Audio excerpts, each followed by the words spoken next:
जिले के एक विद्यालय से चौंकाने वाला मामला सामने आया है, जहां एक प्रधानाध्यापक ने स्कूल की कक्षाओं को प्याज का भंडारण केंद्र बना दिया। जी हां, ये मामला रीवा जिले के उड़की खुर्द प्राथमिक स्कूल का है, जहां कक्षाओं को प्याज भंडारण केंद्र में तब्दील कर दिया गया। मामला सामने आते ही कलेक्टर प्रतिभा पाल ने प्रधानाध्यापक नरेंद्र पांडे को तत्काल प्रभाव से निलंबित कर दिया। जांच में पुष्टि हुई है कि यह स्टॉकिंग खुद उनके निर्देश पर की गई थी। स्थानीय लोगों ने शिकायत की थी, स्कूल परिसर जहां बच्चों को पढ़ना चाहिए, वहां कक्षाओं में प्याज की बोरियां भर दी गई। ग्रामीण शिव शुक्ला ने बताया कि 15 जून से स्कूल खुलने वाला है, लेकिन कक्षाओं में बैठने तक की जगह नहीं बची। सवाल यह है कि क्या अब बच्चों को प्याज के बोरे पर बैठकर पढ़ना होगा?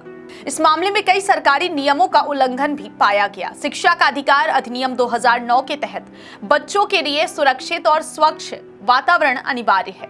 साथ ही आईपीसी की धारा 188 सरकारी आदेश की अवहेलना और धारा 269 जन स्वास्थ्य को खतरे में डालना भी इस पर लागू होती है। इसके अलावा आईपीसी की धारा 269 लापरवाही से जन स्वास्थ्य को खतरे में डालना। यदि प्याज सड़ते हैं तो संक्रमण फैलने का खतरा है। यही सब कारणों की वजह से प्रधानाचार्य को निलंबित किया गया है।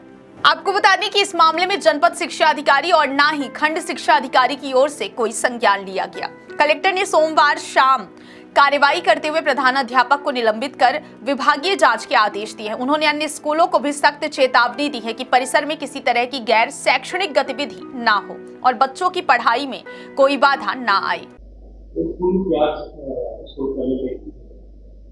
रीवा ब्लॉक का एक स्कूल उड़की खुर्द है, वहाँ की एक शिकायत प्राप्त हुई थी कि जो शिक्षण कक्ष हैं उनमें किसी वस्तु का भंडारण किया गया है।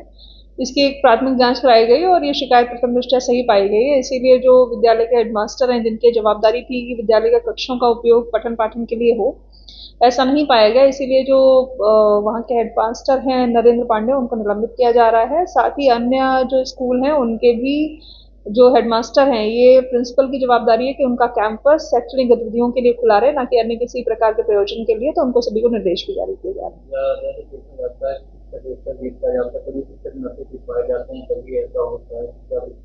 इसमें बिल्कुल सही समय समय पर जब ऐसी घटनाएं 1-2 आई हैं अपने यहाँ संज्ञान में, तो उनमें निर्देश भी जारी किए गए हैं। ऐसे लोगों के खिलाफ कड़ी कार्रवाइयां भी की गई हैं। और इसीलिए चूंकि अब अपने यहाँ शैक्षणिक सत्र शुरू हो रहा है, तो इसीलिए ये संबंधित शिक्षक को निलंबित भी किया जा रहा है और सभी को निर्देश भी जारी किए जा रहे हैं कि स्कूलों के जो कैंपस हैं वो बच्चों की पढ़ाई के लिए खुले रहें और व्यवस्थित तरीके से रहें, ताकि नए सत्र में जो बच्चे आए तो उनको व्यवस्थित स्कूल